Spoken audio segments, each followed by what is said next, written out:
Assalamualaikum warahmatullahi wabarakatuh. Selamat pagi kelas. Ya, ketemu lagi dengan saya Eka Hendra Priyatna.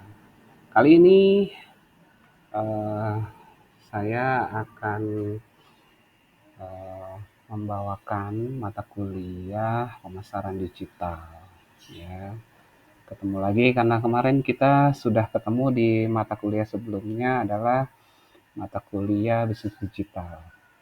Ya, untuk mata kuliah pemasaran digital di pertemuan pertama ini eh, akan membahas tentang konsep dasar, evolusi, dan relevansi pemasaran digital di era modern. Tapi sebelumnya saya rasa eh, saya akan memberikan beberapa pertanyaan dulu nih, seberapa banyak sih teman-teman mengetahui tentang pemasaran digital, ya. Apa sih pemasaran digital? Nah, itu ya pertanyaannya. Kalau ada yang tahu boleh mengacungkan jari atau tunjuk tangan gitu, boleh sebelum kita lanjut. Pemasaran digital itu pemasaran yang bagaimana, gitu ya.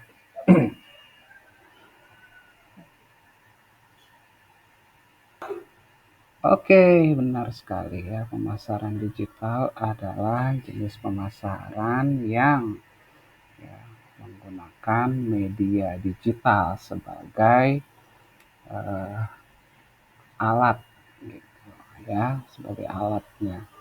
Bagaimana sih pemasaran digital ini akan berbeda tentu saja dengan pemasaran konvensional ya. Oke, kita lanjut. Ya, tujuan dari pembelajaran mata kuliah bisnis digital, pemasaran digital ini adalah ya, mahasiswa mengerti tentang pengertian dan ruang ruang lingkup bisnis digital. Lalu mahasiswa juga mengerti perbedaan antara pemasaran digital dengan pemasaran konvensional. Lalu apa saja sih faktor pendorong ya berubahnya atau transformasi di pemasaran dari pemasaran digital dari pemasaran tradisional ke pemasaran digital. Oke, lalu pentingnya pemasaran digital saat ini. Nah, jadi mahasiswa harus paham, mengerti bagaimana pentingnya pemasaran digital saat ini. Ya, nah, ini tadi yang sudah saya tanyakan. Ya, apa itu pemasaran digital? Ya, pemasaran yang eh, medianya ya menggunakan platform digital, ya, platform online.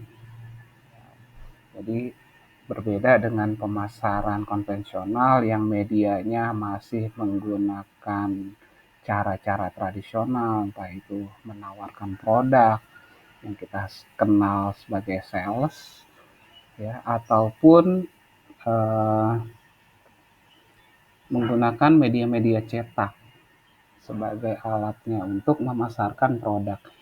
Nah, berbeda dengan pemasaran digital ini, pemasaran digital kita akan eh, memasarkan produk dengan media online, dengan media sosial, ya.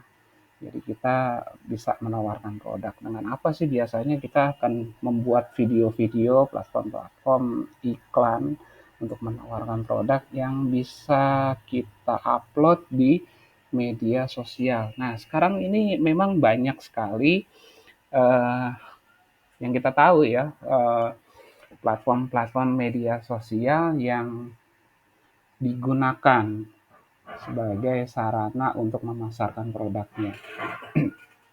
Ya.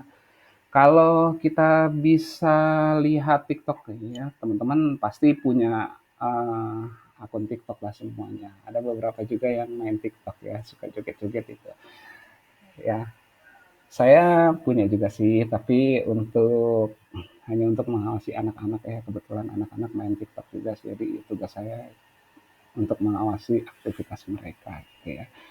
Eh, Teman-teman juga pasti punya, dan seringkali scroll-scroll di media sosial TikTok itu ada iklan-iklan yang menawarkan produk ya, entah itu produk rumah tangga, entah itu produk digital, entah itu produk otomotif, macam-macam banyak sekali eh, ragam ya.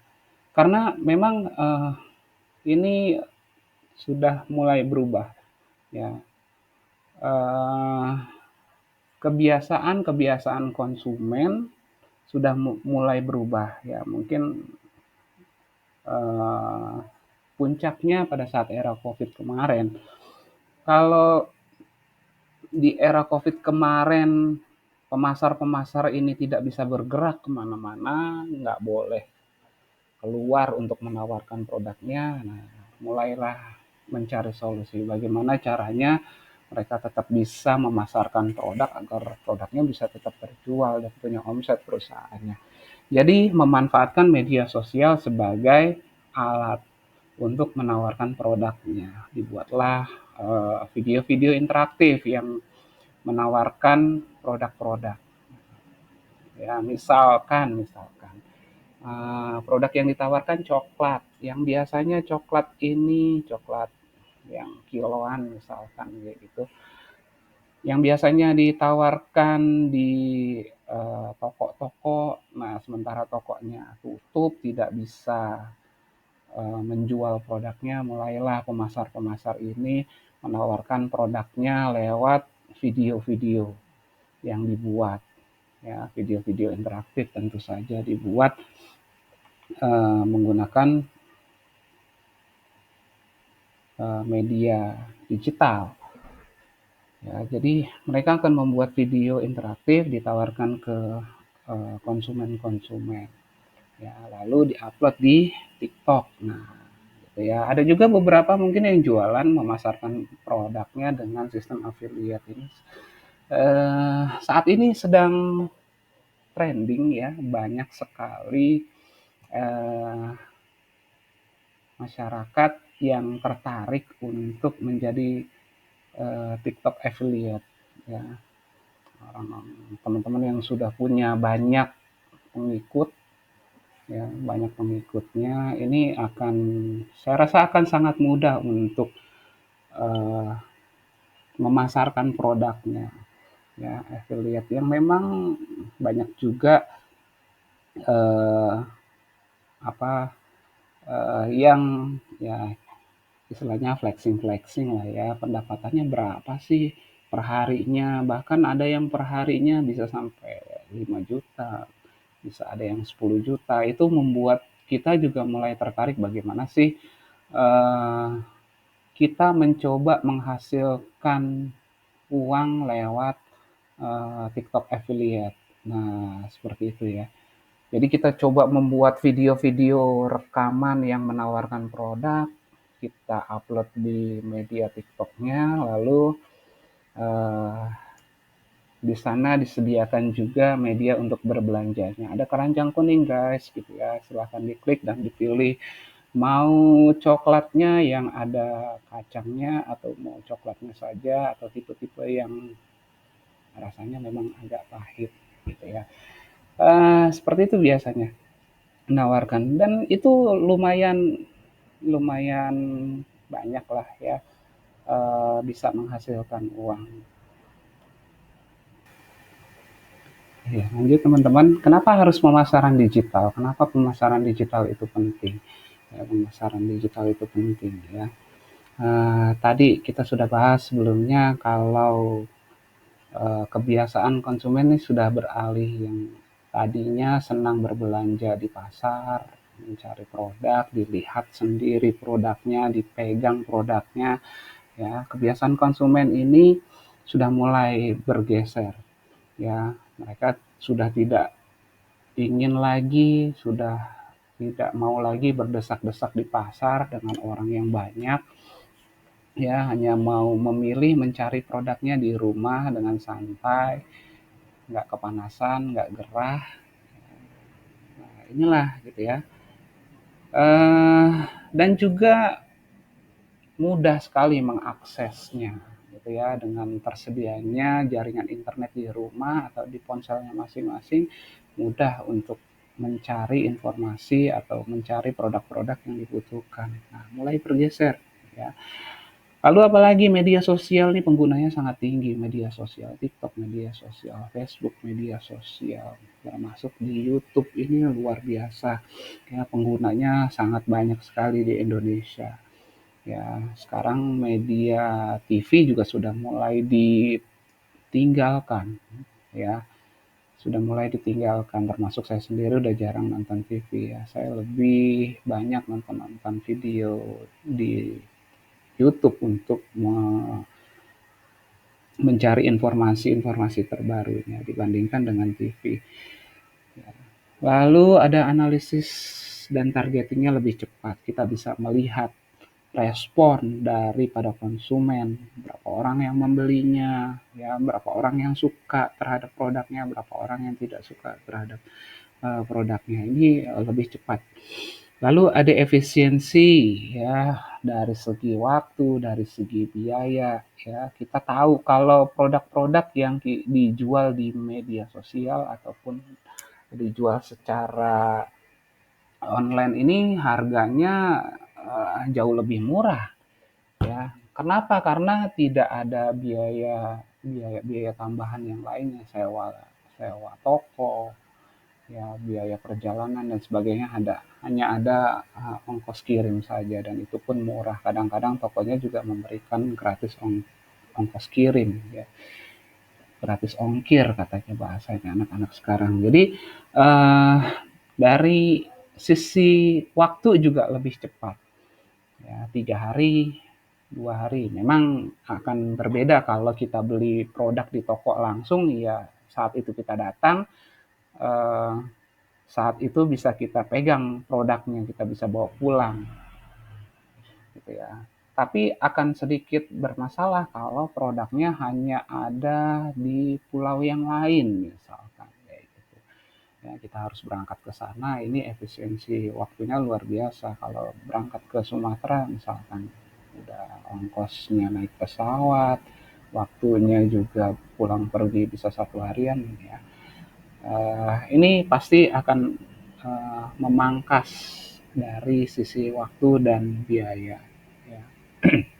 Lalu dari sisi personalisasinya, ya personalisasinya, ya bagaimana sih si konsumen ini lebih senang ya melihat, mereka akan mencari tahu juga bagaimana produknya, kualitasnya, mereka akan review, melihat dari review-review eh, konsumen yang sudah pernah membeli. Sedangkan kalau kita eh, beli produknya secara langsung di toko, nah, reviewnya ini yang kita tahu ya cuma dari penjualnya saja, bukan dari teman-teman yang sudah menggunakan produknya gitu ya. Jadi kita nggak tahu apakah produk ini benar-benar handal atau enggak. Apakah produk ini benar bagus atau enggak ya. Namanya pemasar, penjual pasti akan eh, merekomendasikan produknya kalau produknya bagus. Oke, begitu teman-teman untuk materi kita hari ini tentang pemasaran digital. Ya, saya rasa untuk materi hari ini kita cukupkan. Terima kasih semuanya sudah mendengarkan, sudah bergabung, sudah antusias bertanya dan eh, banyak juga diskusi-diskusi kita hari ini. Ya, terima kasih semuanya. Ketemu lagi minggu depan eh, dengan saya Eka Hendra Priyatna. Ya, mudah-mudahan minggu depan perkuliahannya tetap semangat, ya, tetap semangat dan mau terus belajar. Terima kasih semuanya. Saya tutup. Assalamualaikum warahmatullahi wabarakatuh.